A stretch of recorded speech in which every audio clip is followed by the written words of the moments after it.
Today we're going to work on a really neat project, and we're going to be able to weave typography or type in and out of any object in this nature shot. We're going to do that through the use of layer mask. So we already used layer mask to make a 50% gray layer, and using the dodge and burn tool to be able to bring out highlights and shadows on people's faces without destroying the original photo. We're going to do something a little bit different, but we're still going to work with layering masks. So I'm going to do this simple project to demonstrate how these layering masks work.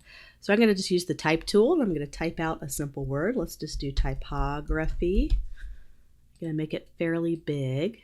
Make sure I have it spelled correctly, typography.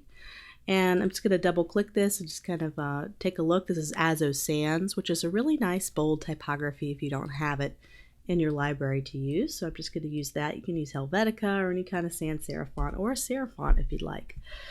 So what I'm going to do is I want to try to position this, and sometimes I like to go ahead and go to my layer and reduce the opacity to a little bit to kind of see how I can weave the typography in and out and kind of create a really neat layered effect. So I'm just going to kind of position certain words so that very critical parts of words aren't covered up. Okay, so I'm just going to position it right about here. I'm going to go ahead and make it full opacity so I can kind of see how it looks. So we're going to use layering masks to be able to weave these people in and out without having to cut out the people in separate layers, which we would normally do. We would go ahead and try to get our selection tool, select the man out, copy and paste him on a new layer, or use a layer mask to kind of crop him. But this is a lot quicker way to kind of mask objects. So I have my layer selected, and what I'm going to do is I'm going to add my layer mask right down here. I'm just going to go ahead and click it. So I add my layering mask, and I'm going to go ahead, and when you have layering masks, black is what takes it away, what takes that object away or erases it, and white is what adds it back in. So I have it on just pure black right now, so just pure black. And I'm going to get that paintbrush tool, and I'm going to go ahead and make it a slight transparency again so I can kind of see where I'm cutting it out. And I'm going to go ahead and cut out the O from this man right in this area. And so black takes it away, so that'll take it away. And if I ever want to add it back, let's say I take too much away, I go ahead and flip it to white and I add it back in. So I'm going to be adding and subtracting with black and white. So let me kind of go back and switch to black. So now brushes are really important because right now I have a soft round brush. So when I make an erase, when I paint it away, it kind of adds this feather to it, which can have a nice effect and make it look like it's a shadow, or it could almost make it look like it's not fading enough. So you can do that effect if you'd like, or if you want a sharper cutout, you can switch to hard round, maybe make a smaller brush, and go in and just do a more precise cutout. Just depends on the look you're going for. And what's great about layering masks, if I mess up, I can always go back and paint with white to go back and get a little bit of the excess I didn't take off or I took too much off. So let's say I'm just erasing this portion. And let's say, oh, that was a bad cutout. No problem, I'm just going to switch to white, maybe get a more precise brush size, zoom in and just kind of paint that back out till I get what I like. And this is where I'm doing this with the mouse. I'm going to do it with the mouse the whole time because that's probably what you guys have access to. But if you had the Wacom tablet or an iPad where you can plug in like an iPad Pro, this is where that really comes in handy because you can paint using the Wacom tablet instead of just having to use your mouse. You can get a little bit more precision. So sometimes I like to reduce the opacity quite a bit in dark areas that I can't see. So let me go ahead and switch. I'm on my layering mask. I'm going to go ahead and delete this area where this guy's mouth is. And sometimes I switch between the soft feathered brush and kind of the more precise hard round brush. I'll switch between these two. Sometimes the feathered effect gives me a better look. Just depends. So I'm going to go ahead and switch back. I'm going to leave the P how it is.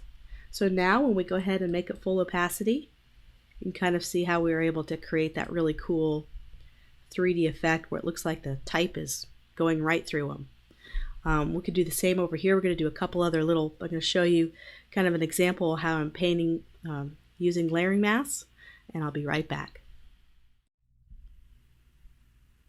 So let's continue to play with this a little bit. I'm going to reduce the transparency here. I'm going to go ahead and paint with my paintbrush on my mask. I'll make it kind of a bigger tool. And let's do a soft round. I'm just going to just do some general areas. If it takes too much, I reduce the brush size, and that gives me more precision. And once I kind of get the border erased, I can get a bigger brush and just kind of take all that away. And you can do this with anything. It doesn't have to be typography. It can be another object or an animal. And just kind of the power of layering masks and how that works. That's a pretty neat effect. It gives it a really nice layered look. I can go in and add a new layer, and I can paint on shadows and kind of make it really pop out in the environment. And I can add shadows that the A would cast on her.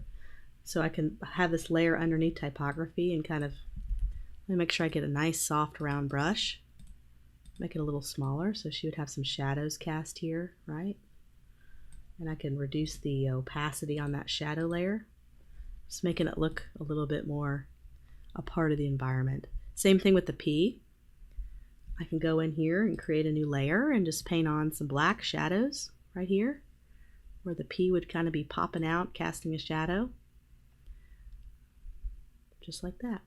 Maybe reduce the opacity a little bit so it's not too strong.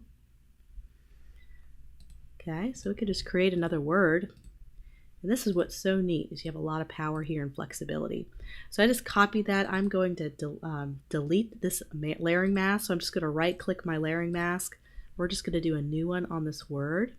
I wanted to kind of show you an example of how you can use this to paint over a lot of different environments.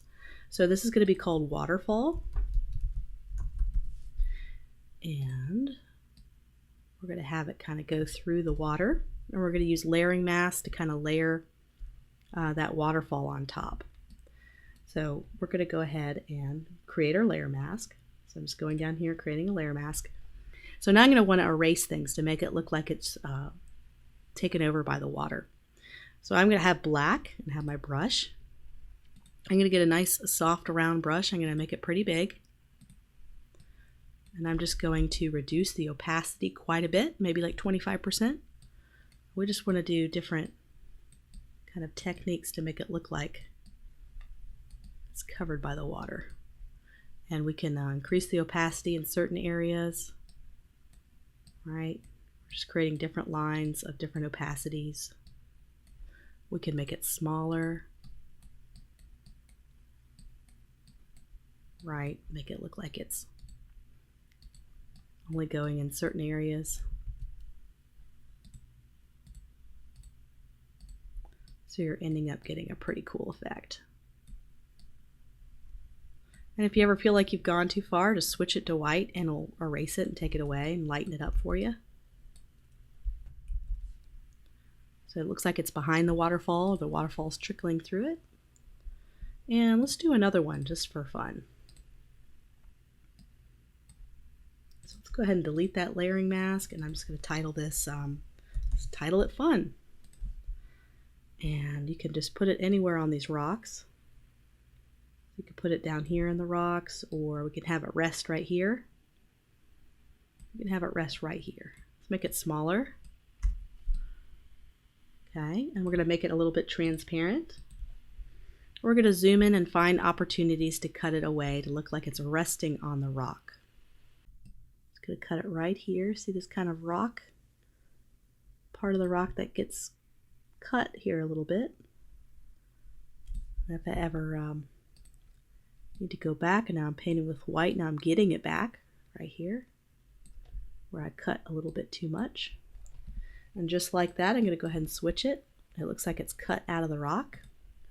Once again, I can add shadows behind it. I could just paint on, let's get my nice soft round brush and make it nice and big. I can paint some shadows here. Go ahead and drag this layer underneath. Right, so maybe it's casting some shadows behind there. And I can always just take the eraser tool and just fine tune those shadows. Wouldn't have shadows on that end, you'd have it behind it. And you wouldn't have it on top, so I'm just kind of erasing that. And that would just reduce the transparency of my shadows. So I have a little bit of a shadow cast. So that was before, and this is after, just adding a little bit of shadow. So just kind of having fun with different environments.